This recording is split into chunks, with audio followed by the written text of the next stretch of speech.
quite fast over a few Series A startup here and there. How was that experience? How was that experience? Thrilling, stressful. If you have an executive position or a C-level position in a startup, which was my case, you are literally airdropped into into something that is completely either not shaped at all. So you have to build it yourself from the ground up, or you have like a tiny amount of process that your other colleagues are working on, but they pass the hot potato over to you. Like you're the technical person, okay, go ahead and make everything happen. Did you So feel that was the true Michele?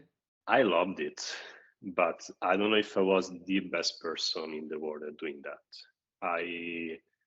I don't know if I'm the best person at coming up with good ideas from the ground up. I think I met a lot of people that are very good at 0 to 1. Maybe I'm good at 0.1 to 1, or maybe I'm going to be very good at 1 to 10, which is what I'm doing today. So I'm trying to find out what I'm the best at. It's at the level of the expectations I have about myself. So like maybe I will be an okay founder, but would I be able to build a generational company? As of today, I haven't been able to do that.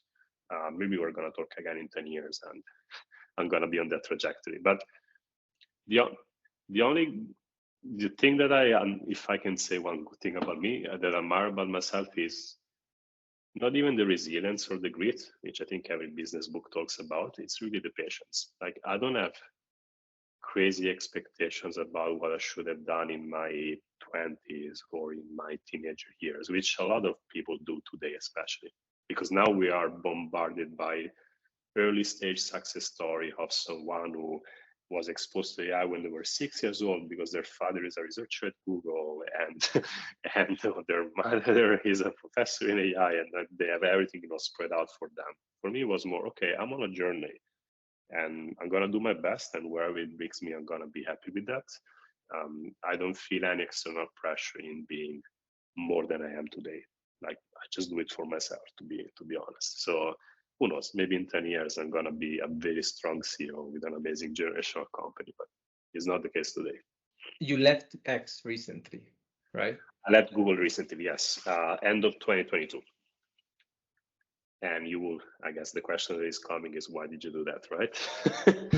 I was getting recognition, giving talks around, I had of course, I had a cushy job, where things were going the right way. I felt I was catapulted from like almost 0 to 1 to not even like 1 to 10 or like 100 to 1,000. What advice would you give to CEOs who are desperately looking to attract, retain, and get along with AI leaders such as yourself? And ownership, I think it's the most important thing, in the sense that if you bring in a person, not a self-proclaimed expert, a person that they're actually capable, and they come there with a baggage of maybe 20 years of working in the field and knowing exactly what they want to build. And of course, as a CEO, it's your job to channel them in the right direction, but then you need to give them agency. You need to allow them to express all their skills and all their know-how in what you expect them to build. So I think people with my kind of profile, that's what they're looking for, like the opportunity to show the world, hey, I did that.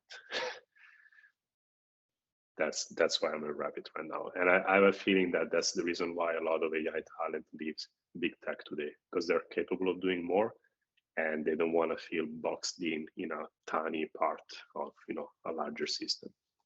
And mind you, it comes with pros and cons. Like a lot of the things I'm doing today will be 10 times easier to do them at Google, but then we can't expect a single or like a handful of big tech companies to solve all the problems in the world or to build all the products that we need in the world. There is this innovator's dilemma that applies to any large company, and it's been studied since the 60s, I think. So we know the reason why people like me end up leaving and working on something smaller.